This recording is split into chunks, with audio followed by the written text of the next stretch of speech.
राधे राधे आप सभी को। मैं नम्रता आप सभी का स्वागत करती हूँ आज इस क्लास में।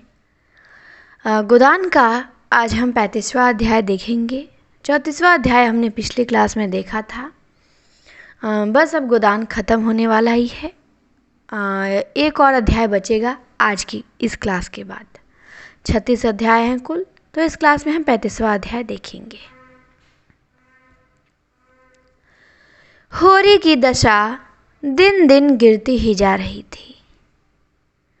जीवन के संघर्ष में उसे सदैव हार हुई, पर उसने कभी हिम्मत नहीं हारी।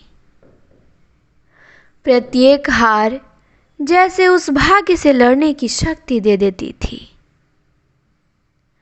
मगर अब वह उस अंतिम दशा को पहुंच गया था जब उसमें आत्मविश्वास भी न रहा था। अगर वह अपने धर्म पे अटल रह सकता तो कभी तो कुछ आंसू पूछते, मगर वह बात न थी। उसने नीयत भी बिगाड़ी, अधर्म भी कमाया। कोई ऐसी बुराई न थी जिसमें वह पड़ा न हो, पर जीवन की कोई अभिलाषा न पूरी हुई और न भले दिने मृग तृष्णा की भांति दूर ही होते चले गए। यहाँ तक कि अब उसे धोखा भी न रह गया था। झूठी आशा की हरियाली की चमक भी अब नजर न आती थी। हारे हुए महीब की भांति उसने अपने को इन 3 बीघे के किले में बंद कर लिया था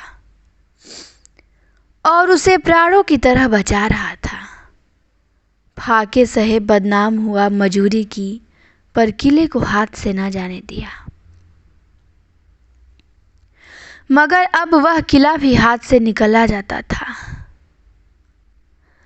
3 साल से लगान बाकी पड़ा हुआ था और अब पंडित नोखेराम ने उस पर बेदखली का दावा कर दिया था। कहीं से रुपए मिलने की आशा न थी। जमीन उसके हाथ से निकल जाएगी और उसके जीवन के बाकी दिन मजूरी करने में कटेंगे। भगवान की इच्छा, राय साहब को क्या दोष दे। असामियों से ही तो उनका भी गुजर होता है। इसी गांव पर आधे से ज़्यादा घरों पर बेदखली आ रही है। आवे, औरों की जो दशा होगी वही उसकी भी होगी। भाग्य में सुख बदा होता तो लड़का यूं हाथ से निकल जाता। साँझ हो गई थी। वह इस चिंता में डूबा हुआ था कि पंडित दाता दिन ने आकर कहा, क्या हुआ होरी तुम्हारी बेदखली के बारे में? इन दिनों नोखेराम से मेरी बोलचाल बंद है, कुछ पता नहीं। सुना तारीख को 15 दिन और रह गए हैं। होरी ने उनके लिए खाद डालकर कहा, वह मालिक हैं, जो चाहे करें। मेरे पास रुपए होते तो यह दुर्दशा होती। खाया नहीं उड़ाया नहीं, लेकिन उपज ही न हो और जो भी हो वह कौड़ियों के मोल बिके तो किसान क्या करे?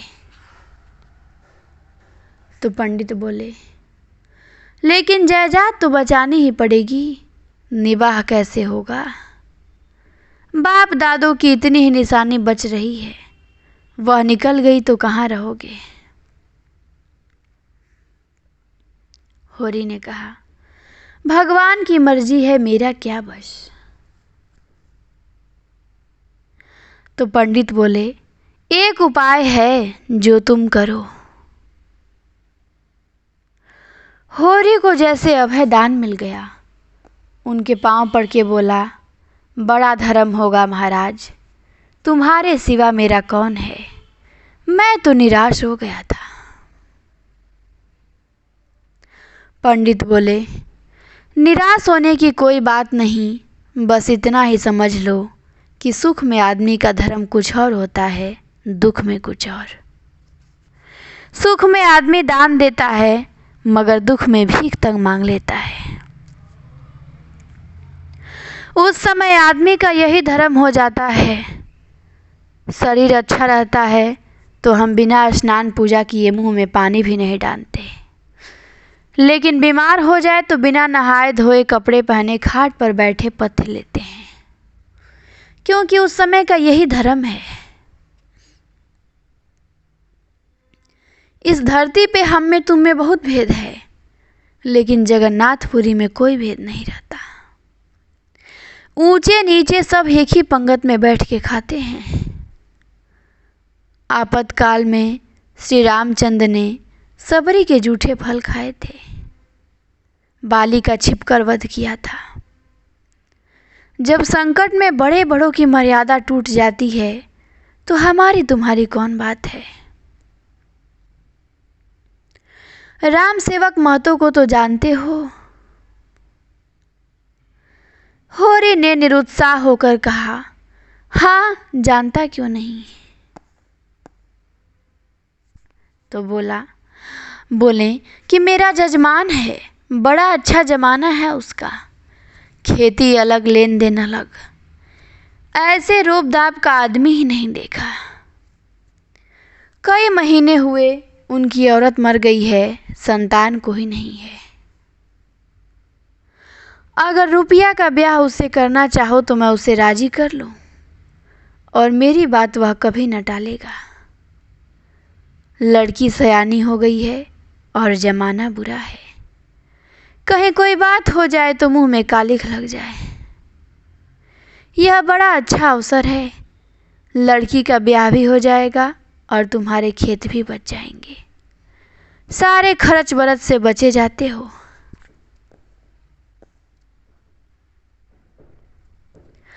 अब जिस राम सेवक की रूपा से ब्याह करने की बात हो रही थी, वह राम सेवक होरी से केवल 2-4 साल ही छोटा था।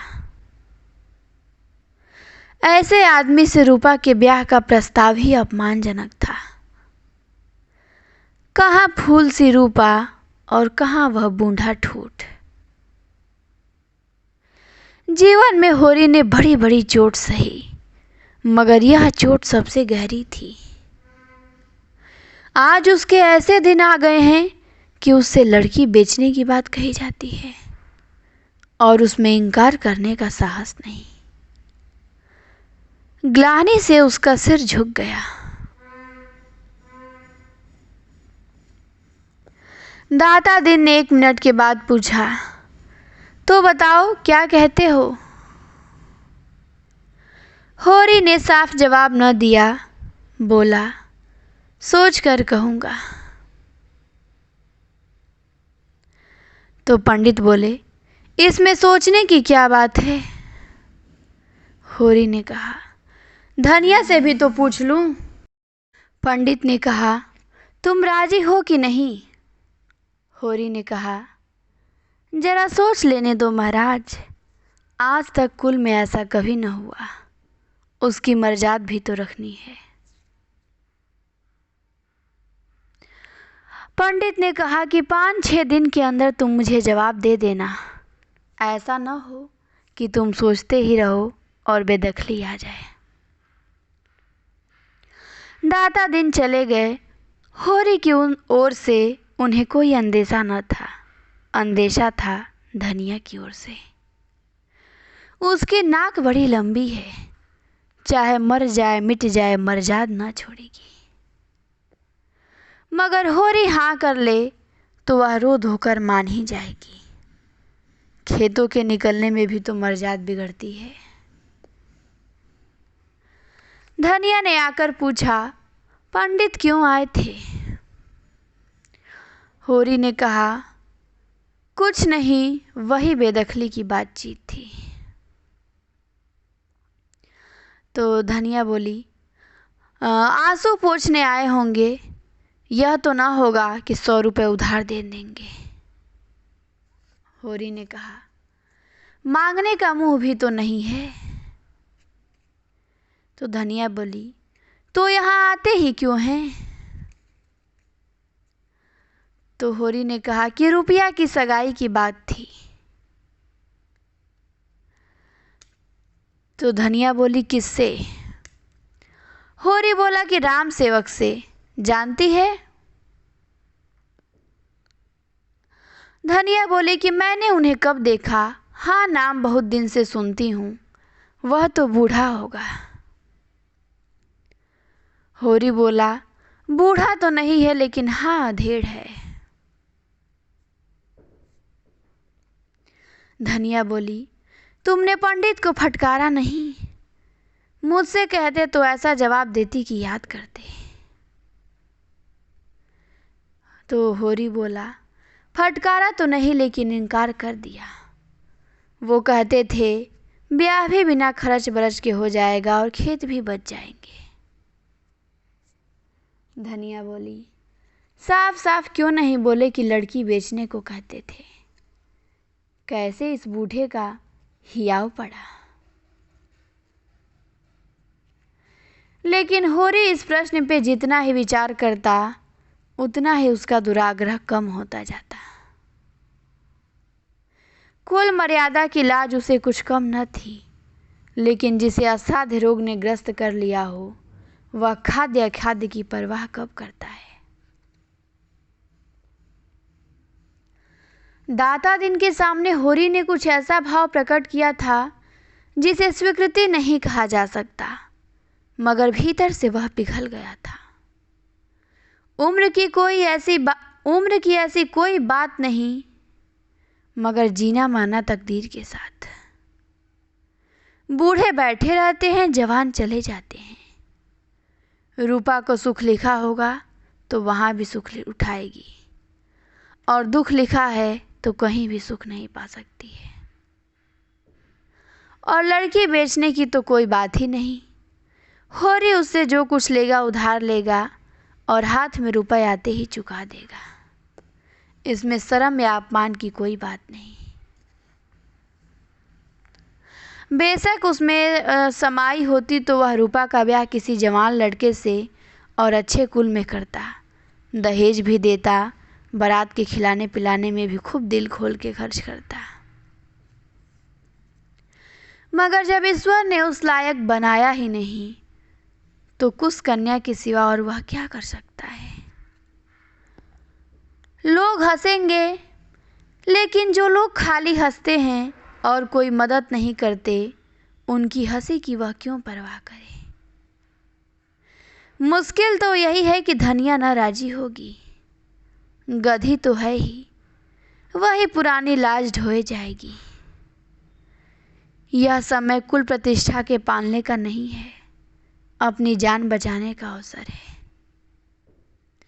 ऐसी ही बड़ी लाज वाली है तो लाए 500 निकाले कहाँ धरे हैं।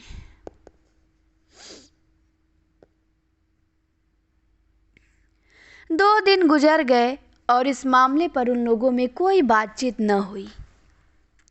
हाँ, दोनों सांकेतिक भाषा में बात करते थे। धनिया कहती, वर कन्या जोड़े के हो तभी ब्याह का आनंद है। होरी जवाब देता, ब्याह आनंद का नाम नहीं है पगली, यह तो तपस्या है। धनिया ने कहती, चलो मान लिया तपस्या है। तो होरी बोला, हाँ मैं कहता जो हूँ, भगवान आदमी को जिस दशा में डाल दे उसमें सुखी रहना तपस्या नहीं तो और क्या है।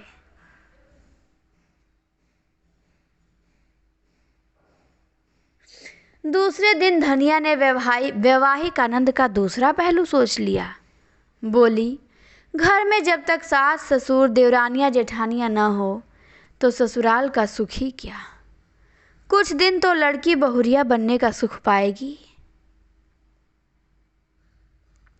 अब होरी ने कहा, यह वैवाहिक जीवन का सुख नहीं है, ये तो दंड है।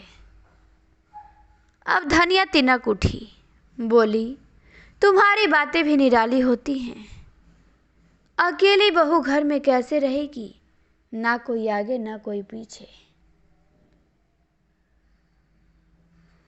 होरी बोला कि तू तो इस घर में आई तो एक नहीं दो दो देवर थे, सास थी ससुर था, तूने कौन सा सुख उठा लिया बता।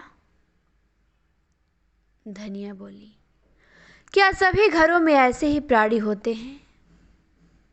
होरी ने कहा। और नहीं तो क्या, आकाश की देवियाँ आ जाती हैं। अकेली तो बहू, उस पर हुकूमत करने वाला सारा घर। बेचारी किस किस को खुश करे, जिसका हुक्म ना माने वही बहरी, सबसे भला अकेला। फिर भी बात यहीं तक रह गई, मगर धनिया का पल्ला हल्का होता जाता था। चौथे दिन राम सेवक महतो खुद आ पहुंचे, कला रास घोड़े पे सवार, साथ एक नाई और एक खिदमतगार, जैसे कोई बड़ा जमींदार हो। उम्र 40 से ऊपर थी, बाल खिचड़ी हो गए थे, पर चेहरे पे तेज था, देह गठी हुई। होरी उनके सामने बिल्कुल बूढ़ा लगता था। किसी मुकदमे की पैरवी करने जा रहे थे। यहाँ जरा दोपहरी काट लेना चाहते हैं। धूप कितनी तेज है और कितने जोरों की लू चल रही है। होरी सहुआइन की दुकान से गेहूं का आटा और घी लाया, पूड़ियाँ बनी, तीनों मेहमान ने खाया और दाता दिन भी आशीर्वाद देने आ पहुँचे। बातें होने लगी। दाता दिन ने पूछा, कैसा मुकदमा है महतो? राम सेवक ने शान जमाते हुए कहा, मुकदमा तो एक ना एक लगा ही रहता है महाराज। संसार में गऊ बनने से काम नहीं चलता। जितना दबो उतना ही लोग दबाते हैं। थाना, पुलिस, कचहरी, अदालत सब है हमारी रक्षा के लिए, लेकिन रक्षा कोई नहीं करता। चारों तरफ लूट है। जो गरीब है, बेकस है, उसकी गर्दन काटने को सभी तैयार हैं। तो ये कथन आ चुका है नेट के एग्ज़ाम में, आपको ध्यान देना है। कौन कहता है? राम सेवक, जिससे रूपा का विवाह की बात हो रही है। तो यही कहता है कि संसार में गऊ बनने से काम नहीं चलता। कौन कहता है गोदान में? तो राम सेवक कहता है। फिर कहता है, भगवान ना करे कोई बेईमानी करे, यह बड़ा पाप है, लेकिन अपने हक और न्याय के लिए न लड़ना उससे भी बड़ा पाप है। तुम ही सोचो, आदमी कहाँ तक दबे। यहाँ तो जो किसान है वह सबका नरम चारा है। पटवारी को नजराना और दस्तूरी न दे तो गांव में रहना मुश्किल। जमींदार के चपरासी और करिंदों का पेट न भरे तो निवाह ना हो। थानेदार और कानिस्टेबल तो जैसे उसके दामाद हैं। जब उनका दौरा गांव में हो जाए तो किसानों का धर्म है वह उनका आदर सत्कार करे, नज़र न्याज दे, नहीं एक रिपोर्ट में गांव का गांव बंध जाए। कभी कानून को आते हैं, कभी तहसीलदार, कभी डिप्टी, कभी जंट, कभी कलेक्टर, कभी कमिश्नर। किसान को उनके सामने हाथ बांधे हाजिर रहना चाहिए। उनके लिए रसद चारे, अंडी, मुर्गी, दूध, घी का इंतजाम करना चाहिए। तुम्हारे सिर भी तो वही बीत रही है महाराज। एक न एक हाकिम रोज नए बढ़ते जाते हैं। एक डॉक्टर कुओं में दवाई डालने के लिए आने लगा है। एक दूसरा डॉक्टर कभी कभी आकर ढोरों को देखता है। लड़कों का इम्तिहान लेने वाला इंस्पेक्टर है। ना जाने किस किस महकमे के अफसर हैं। नहर के अलग, जंगल के अलग, ताड़ी शराब के अलग, गांव सुधार के अलग, खेती विभाग के अलग। कहाँ तक गिनाऊं? पादरी आ जाता है तो उसे भी रसद देना पड़ता है, नहीं शिकायत कर दे। और जो कहो कि इतने महकमे और इतने अफसरों से किसान का कुछ उपकार होता तो नाम को नहीं। कभी जमींदार ने गांव पर हल पीछे 2-2 रुपए चंदा लगाया। किसी बड़े अफसर की दावत दी थी, किसानों ने देने से इनकार कर दिया। बस उसने सारे गांव पर जाफा कर दिया। हाकिम भी जमींदारी ही का पक्ष करते हैं। यह नहीं सोचते कि किसान भी आदमी है, उनके भी बाल बच्चे हैं, उनके भी इज्जत आबरू है। और यह सब हमारे दब्बूपन का फल है। मैंने गांव भर में डोंडी पिटवा दी कि कोई बेसी लगान न दो और न खेत छोड़ो। हमको कोई कायल कर दे तो हम जाफा देने को तैयार हैं, लेकिन जो तुम चाहो कि बेमुंह के किसानों को पीस कर पी जाएं, तो यह न होगा। गांव वालों ने मेरी बात मान ली और सबने जाफा देने से इनकार कर दिया। जमींदार ने देखा सारा गांव एक हो गया तो लाचार हो गया। खेत बेखदल कर दे तो जोते कौन। इस जमाने में जब तक कड़े न पड़ो कोई नहीं सुनता। बिना रोए तो बालक भी मां से दूध नहीं पीता।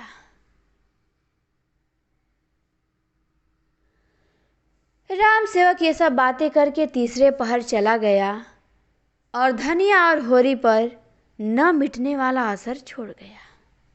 दाता दीन का मंत्र जाग गया। उन्होंने पूछा, अब क्या कहते हो?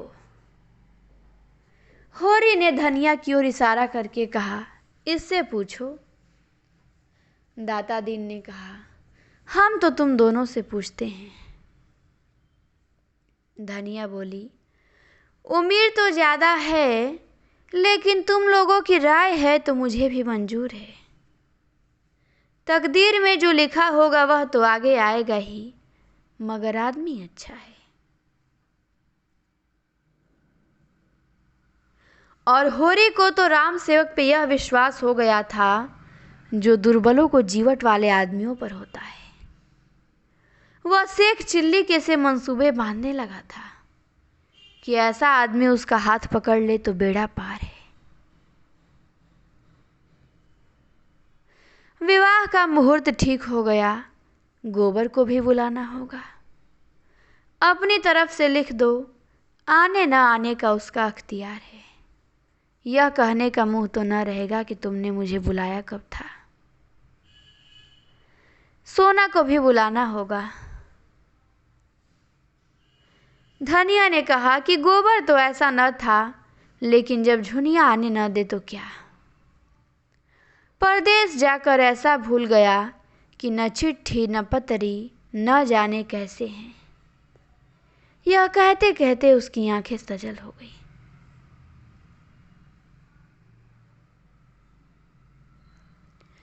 गोबर को खत मिला तो चलने को तैयार हो गया।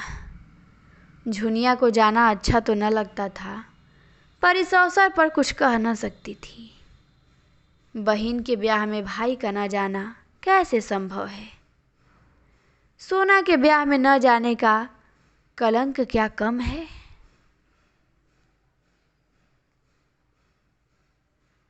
गोबर आर्द्र कंठ से बोला, माँ बाप से खिंचे रहना कोई अच्छी बात नहीं है।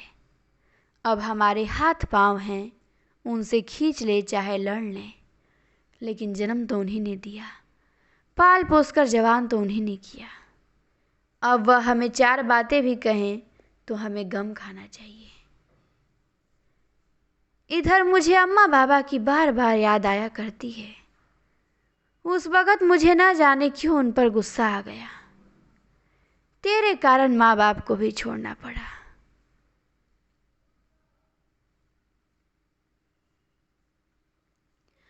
झुनिया तिनक उठी, मेरे सिर पे यह पाप न लगाओ।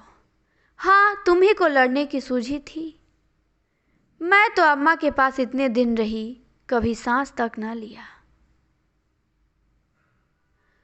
तो गोबर बोला कि लड़ाई तेरे कारण हुई।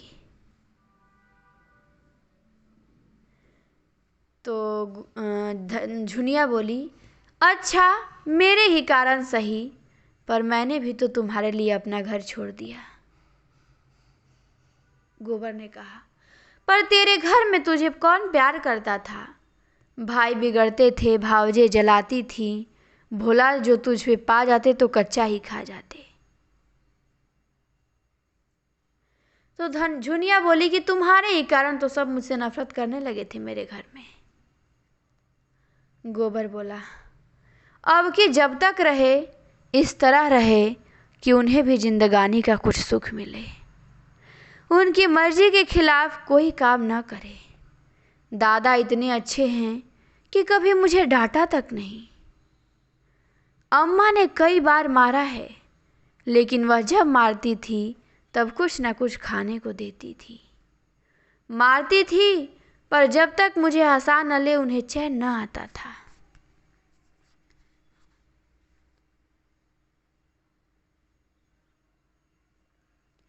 दोनों ने मालती से जिक्र किया, लेकिन मालती ने छुट्टी ही नहीं दी। कन्या के उपहार के लिए एक चरखा और हाथों का कंगन भी दिया। वह खुद जाना चाहती थी, लेकिन कई ऐसे मरीज उसके इलाके में थे जिन्हें एक दिन के लिए भी न छोड़ सकती थी। हाँ, शादी के दिन आने का वादा किया और बच्चे के लिए खिलौनों का ढेर लगा दिया। उसे बार बार चूमती थी और प्यार करती थी, मानो सब कुछ पेशगी ले लेना चाहती है। और बच्चा उसके प्यार की बिल्कुल परवाह न करके घर चलने के लिए खुश था, उस घर के लिए जिसको उसने देखा तक ना था। उसके बाल कल्पना में घर स्वर्ग से भी बढ़कर कोई चीज थी।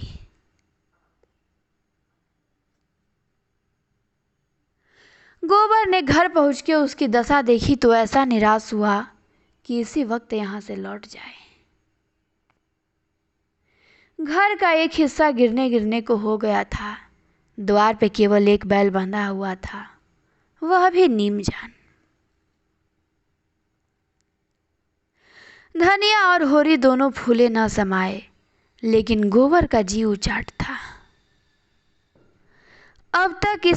अब इस घर के संभलने की क्या आशा है।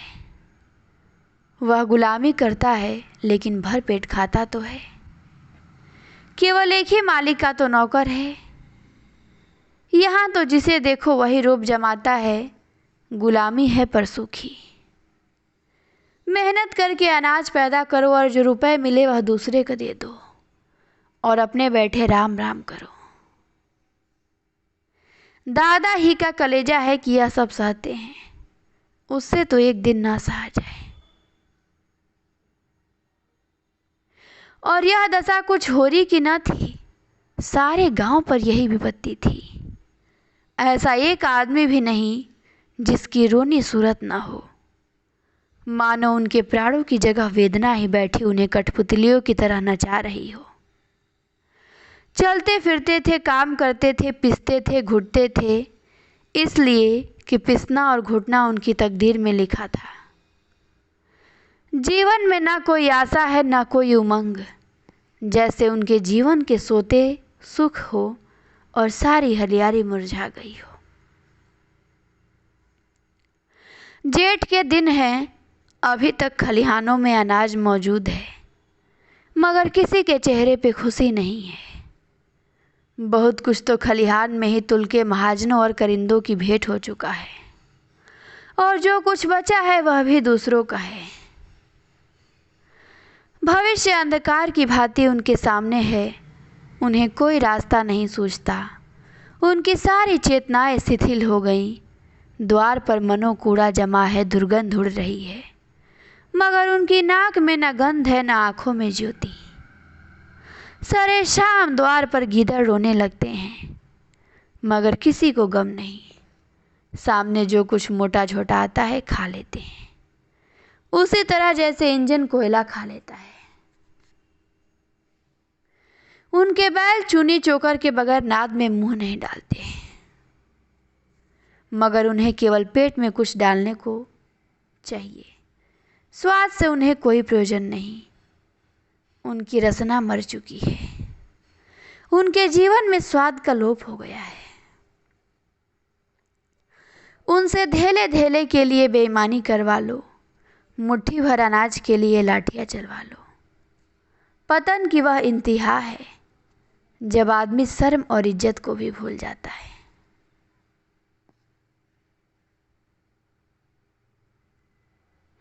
लड़कपन से गोबर ने गांव की यही दशा देखी थी और उसका आदी हो चुका था। पर आज 4 साल के बाद उसने जैसे एक नई दुनिया देखी। भले आदमियों के साथ रहने से उसकी बुद्धि जाग उठी है। उसने राजनीतिक जलसों में पीछे खड़े होकर भाषण सुने हैं और उनसे अंग अंग में बिंधा है। उसने सुना है और समझा है कि अपना भाग्य खुद बनाना होगा, अपनी बुद्धि और साहस से इन आफतों पर विजय पाना होगा। कोई देवता, कोई गुप्त शक्ति उनकी मदद करने न आएगी और उसमें गहरी संवेदना सजग हो उठी है।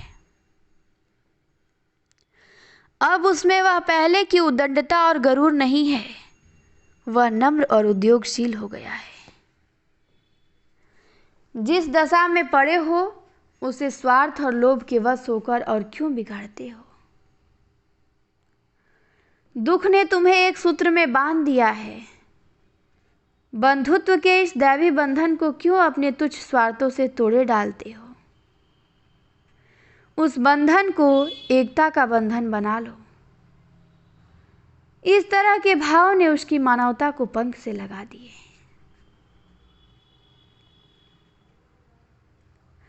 संसार का ऊंच नीच देख लेने के बाद निष्कपट मनुष्य में जो उदारता आ जाती है, वह अब मानो आकाश में उड़ने के लिए पंख फड़फड़ा रही है। होरी को अब वह कोई काम करते देखता है तो उसे हटाकर खुद करने लगता है, जैसे पिछले दुर्व्यवहार का प्रायश्चित करना चाहता हो। कहता है, दादा अब कोई चिंता मत करो, सारा भार मुझ पे छोड़ दो, मैं अब हर महीने खर्च भेजूंगा। इतने दिन तो मरते खपते रहे, कुछ दिन तो आराम कर लो। मुझे धिक्कार है कि मेरे रहते तुम्हें इतना कष्ट उठाना पड़ा। और इतना सुन के होरी के रोम रोम से बेटी के लिए आशीर्वाद निकल जाता है। उसे अपनी जीर्ण देह में दैवी स्फूर्ति का अनुभव होता है। वह इस समय अपने कर्ज का ब्यौरा कहकर उसकी उठती जवानी पर चिंता की बिजली क्यों गिराए। वह आराम से खाए पिए जिंदगी का सुख उठाए। मरने खपने के लिए तो वह तैयार है। यही उसका जीवन है। राम राम जपकर वह जी भी तो नहीं सकता। उसे तो फावड़ा और कुदाल चाहिए। राम नाम की माला फेर कर उसका चित्त शांत न होगा। गोबर ने कहा कि कहो तो मैं सबसे किस्त बंधवा लूं और महीने महीने देता जाऊं, सब मिलाकर कितना होगा? होरी ने सिर हिला के कहा, नहीं बेटा, तुम काहे को तकलीफ उठाओगे? तुम्ही को कौन बहुत मिलते हैं, मैं सब देख लूंगा। जमाना इसी तरह थोड़े ही रहेगा। रूपा चली जाती है फिर तो कर्ज ही चुकाना है। तुम कोई चिंता मत करना, खाने पीने का संयम रखना। अभी देह बना लोगे तो सदा आराम से रहोगे। मेरी कौन, मुझे तो मरने खपने की आदत पड़ गई है। अभी मैं तुम्हें खेती में नहीं जोतना चाहता बेटा, मालिक अच्छा मिल गया है। उसकी कुछ दिन सेवा कर लोगे तो आदमी बन जाओगे। वह तो यहाँ आ चुकी हैं, साक्षात देवी हैं।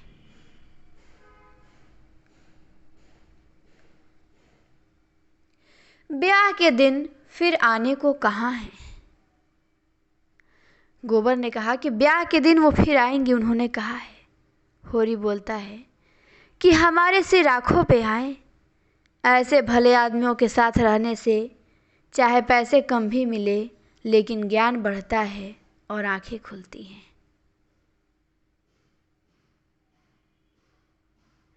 उसी वक्त पंडित दाता दिन ने होरी को इशारे से बुलाया और दूर ले जाकर कमर से 100-100 रुपए के 2 नोट निकालते हुए बोले, तुमने मेरी सलाह मान ली, बड़ा अच्छा किया। दोनों काम बन गए। कन्या से उड़ीन हो गए और बाप दादों की निशानी भी बच गई। मुझसे जो कुछ हुआ मैंने तुम्हारे लिए किया, अब तुम जानो, तुम्हारा काम जाने।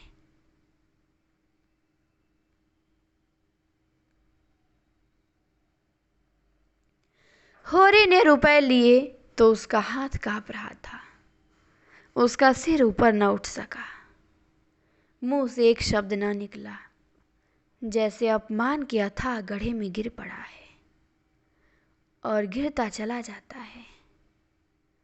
आज 30 साल तक जीवन से लड़ते रहने के बाद वह परास्त हुआ है, और ऐसा परास्त हुआ है कि मानो उसको नगर के द्वार पे खड़ा कर दिया गया है और जो आता है उसके मुंह पे थूक देता है। वह चिल्ला चिल्ला कर कह रहा है, भाइयों, मैं दया का पात्र हूँ। मैंने नहीं जाना जेठ की लू कैसे होती है और माघ की वर्षा कैसी होती है। इस देह को चीर कर देखो, इसमें कितना प्राण रह गया है, कितना जख्मों से चूर, कितना ठोकरों से कुचला हुआ। उससे पूछो, कभी तूने विश्राम के दर्शन किए, कभी तू छाह में बैठा। उस पर यह अपमान और वह अब भी जीता है, कायर, लोभी, अधम। उसका सारा विश्वास जो अगाध स्थूल होकर अंधा हो गया था, मानो टुक टुक उड़ गया है।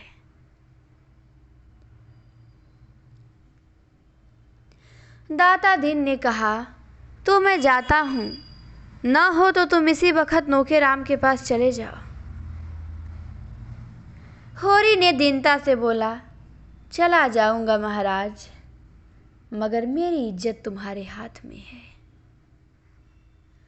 और यहीं पे 35वां अध्याय हमारा समाप्त होता है। अब बचा है गोदान का अंतिमवां अध्याय, 36वां। इसको पढ़ने के बाद हमारा गोदान पूरी तरह से समाप्त हो जाएगा। उम्मीद करते हैं कि गोदान समझ में आएगा, पात्र आप लोगों को समझ में आए होंगे, तो पात्रों को ध्यान देना है। कुछ कथन भी बहुत इम्पोर्टेंट है, उसको भी ध्यान देना है। तो चलिए आज के लिए इतना ही, फिर मिलते हैं आपसे हम अगली क्लास में। क्लास देखने के लिए बहुत बहुत धन्यवाद।